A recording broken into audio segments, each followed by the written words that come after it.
ನಮಸ್ತೆ ಸ್ನೇಹಿತರೆ, ಸಂಜೆ ಎಕ್ಸ್‌ಪ್ರೆಸ್‌ಗೆ ಸ್ವಾಗತ. ಮೊಬೈಲ್ ಕಸಿದು ಸಾರಿಗೆ ಇಲಾಖೆಯ ಮಹಿಳಾ ಸಿಬ್ಬಂದಿ ಮೇಲೆ ಹಲ್ಲೆ. ಗದಗ ನಗರದ ಹೊರವಲಯದ ಚಿಕ್ಕಟ್ಟಿ ಶಾಲೆ ಬಳಿ ಈ ಘಟನೆ ನಡೆದಿದೆ. ಟೋಲ್ಗೇಟ್ ಬಳಿ ಬಸ್ ಹತ್ತಲು ಮಕ್ಕಳಿಗೆ ಅವಕಾಶ ನಿರಾಕರಿಸಿದ್ದಕ್ಕೆ ಕಂಡಕ್ಟರ್ ಮೇಲೆ ಹಲ್ಲೆ ಮಾಡಲಾಗಿದೆ. 200 ಮೀಟರ್ ದೂರದಲ್ಲಿಯೇ ಸ್ಟಾಪ್ ಇದೆ, ಅಲ್ಲಿಯೇ ಬಂದು ಬಸ್ ಹತ್ತಲಿ ಎಂದು ಕಂಡಕ್ಟರ್ ನೇತ್ರ ಹೇಳಿದ್ದು ಪ್ರಯಾಣಿಕರಿಗೆ ನುಂಗಲಾರದ ತುತ್ತಾಗಿದೆ.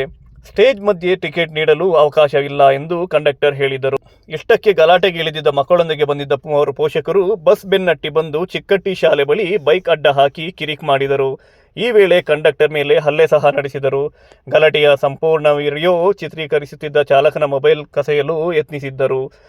ಚಾಲಕ ಎಂ ರೋಣದ್ ರವರು ಈ ಸಂಪೂರ್ಣ ಘಟನೆಯನ್ನು ತಮ್ಮ ಮೊಬೈಲ್ ಫೋನ್ನಲ್ಲಿ ಸೆರೆ ಹಿಡಿದಿದ್ದಾರೆ. ಈಗ ಈ ವಿಡಿಯೋ ವೈರಲ್ ಆಗಿದೆ. ಪ್ರಯಾಣಿಕರ ಈ ದುರ್ವರ್ತನೆಯ ಕುರಿತು ತಮ್ಮ ಅನಿಸಿಕೆ ತಿಳಿಸಿ ಸ್ನೇಹಿತರೆ.